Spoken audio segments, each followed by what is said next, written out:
معزز خواتین و حضرات، السلام علیکم۔ آپ کا میزبان اجمل ملک حاضر خدمت ہے۔ ہمارا آج کا موضوع ہے اسلام اور آرٹیفیشل عورت۔ دوستو، انسان چاہتا ہے وہ آگے بڑھے، وہ ترقی کرے، وہ نئی نئی چیزیں ایجاد کرتا ہے، اور انسان کی اسی عادت کی وجہ سے ہم پتھر کے دور سے آج اب اس دور میں ہیں کہ ایک موبائل ہمارے ہاتھ میں اور اس کے اندر پوری دنیا کو ہم دیکھ سکتے۔ لیکن اپنی اسی عادت کی وجہ سے انسان بعض اوقات فطرت سے ٹکرا جاتا ہے۔ جب بھی انسان فطرت سے ٹکراتا ہے منہ کی کھاتا ہے۔ آپ کو یاد ہوگا کچھ عرصہ پہلے چاند کے اوپر جانے کے بڑے دعوے، بڑے پروگرام، بڑے پلان بن رہے تھے کہ ہم چاند پر جائیں گے، چاند پر آباد کریں گے۔ دیکھیے یہ غیر فطری تھا، سب ختم ہو گیا، ٹائم فش۔ اسی طرح اس وقت آرٹیفیشل ذہانت یہ ایک نئی چیز آئی ہے، اس کو بہت کوریج دی جا رہی ہے، بہت دنیا سمجھ رہی ہے پتہ نہیں کتنی بڑی چینجنگ آ جائے گی۔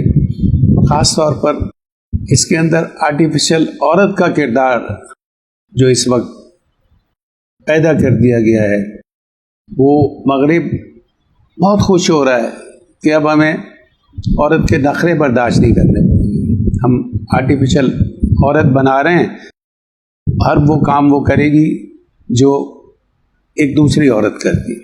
دیکھیے مغرب نے یقیناً انسانیت کے لیے بہت کام کیا ہے، بہت جد و جہد کی ہے، بہت ساری چیزیں اس حوالے سے جو ہے وہ دنیا کے اندر انہوں نے کی ہیں۔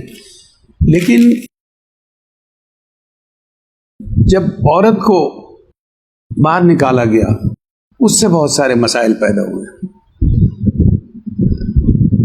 روس کے صدر گورباچوف نے کہا تھا ہم نے عورت کو گھر سے باہر نکالا، اگر 2 ہاتھ کام کر رہے ہیں تو وہ 4 ہو جائیں گے، ہماری معیشت ترقی کرے گی، ہمارا معاشرہ ترقی کرے گا۔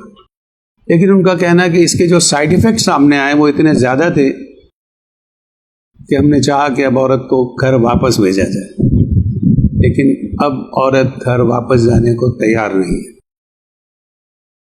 یہ جن جو بوتل سے باہر آ گیا ہے اب یہ واپس بوتل میں جانے کو تیار نہیں۔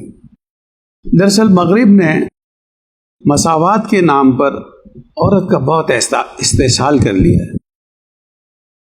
وہ بیچاری اس وقت اشتہار بنی ہوئی ہے دنیا کے اندر، اس وقت اس کو دفاتر میں دھکے کھا رہی ہے، وہ گھر کے اندر شیئر کر رہی ہے، کچن کے اندر بھی شیئر کر رہی ہے، لیکن اس کے باوجود سکون نہیں ہے۔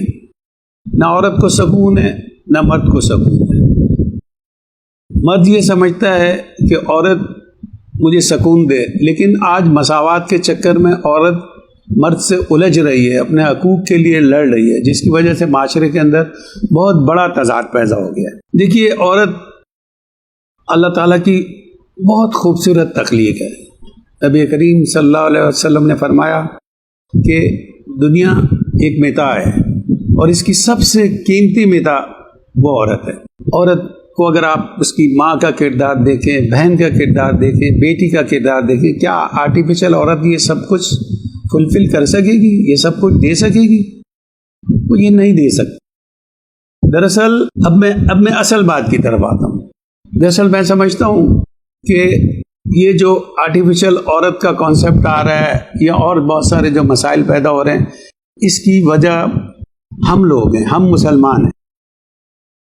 ہمیں قرآن دیا گیا، ہمیں راستہ دکھایا گیا کہ دنیا کو کیسے چلنا ہے، عورت کو کیا کرنا ہے، لیکن ہم خود بھٹک گئے۔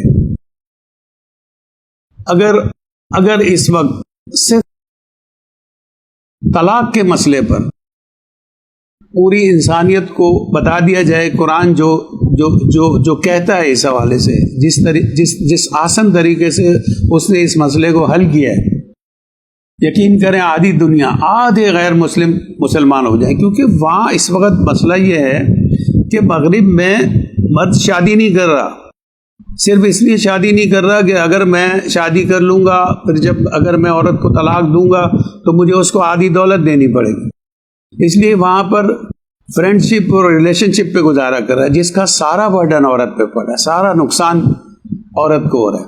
لیکن اگر ہم صرف سورہ طلاق کے شروع کی 2 آیات اور سورہ البقرہ کی 228 اور 229 یہ آیات میں سمجھتا ہوں ہم سب کو پڑھنی چاہیے، دیکھنا چاہیے.